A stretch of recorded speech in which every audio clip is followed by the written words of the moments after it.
Bienvenue dans ce 12e module de formation à la version 5 de Counter. Ce tutoriel détaille les raisons pour lesquelles vous risquez de constater une baisse apparente des usages pendant la pandémie de Covid-19. Pour rappel, il est important de savoir que les éditeurs et fournisseurs de contenu ne tiennent pas compte des usages effectués par des collecteurs ou des robots d'indexation. Cela signifie que vous pouvez être absolument certain que vos rapports Counter ne recensent que les usages effectués par des humains affiliés à votre établissement. Regardons maintenant comment les éditeurs ou fournisseurs de contenu identifient les usagers de votre institution. Ils peuvent le faire de différentes façons. La reconnaissance par adresse IP, d'abord, utilise les plages d'adresses IP déclarées par un établissement pour reconnaître ses usagers et leur donner accès. Certaines institutions utilisent également une technologie compatible avec la norme SAML, comme Shibboleth ou OpenAtens, pour permettre les connexions hors campus. Ces technologies permettent aux éditeurs d'identifier les usagers venant d'une institution abonnée et de leur donner accès au contenu. L'épidémie de Covid-19 a pu entraîner une baisse des usages inhabituels dans vos rapports Counter, et cela pour deux raisons. En premier lieu, parce que le comportement des usagers a changé, ceux-ci travaillant davantage depuis leur domicile, mais également car certains éditeurs ont donné accès librement à tout ou partie de leur contenu pendant une partie de l'épidémie. Le comportement des usagers a changé parce que pendant cette période, de nombreux chercheurs et étudiants ont travaillé depuis chez eux. Lorsqu'ils sont chez eux, ils ne travaillent pas depuis les adresses IP de votre institution et les éditeurs ne savent donc pas que ces usagers viennent de votre institution. À moins qu'une autre méthode soit utilisée pour accéder à distance aux ressources de la bibliothèque, comme EasyProxy, ces usagers ne peuvent accéder qu'au contenu sous Open Access, mais ils n'accèdent pas au contenu sous abonnement. Certains usagers peuvent également ne pas avoir compris comment fonctionnait l'accès distant et dans ce cas, simplement renoncer à accéder à vos ressources.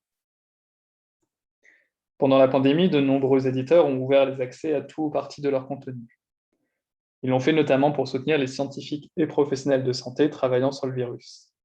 Ceci signifie que tout le monde a pu accéder à leur contenu et non plus seulement les personnes travaillant depuis les plages IP d'une institution abonnée. Ce diagramme illustre les conséquences de tout ceci sur les rapports d'utilisation.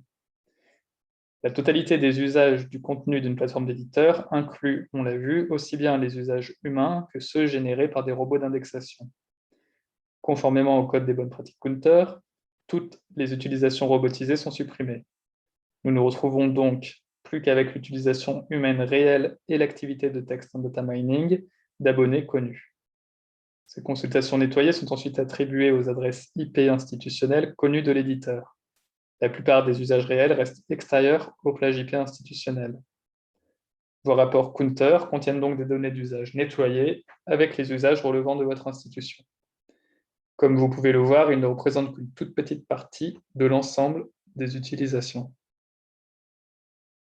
Qu'est-ce que cela implique pour vos rapports Counter? Tout d'abord, les conséquences varieront d'un éditeur à l'autre. Cela va dépendre de la manière dont votre bibliothèque gère les accès hors campus. Cela dépendra aussi du taux de contenu rendu accessible librement par chaque éditeur ou chaque fournisseur de contenu. Pour le moment, certains éditeurs ne sont en mesure d'identifier que 20% des usagers comme membres d'un établissement abonné.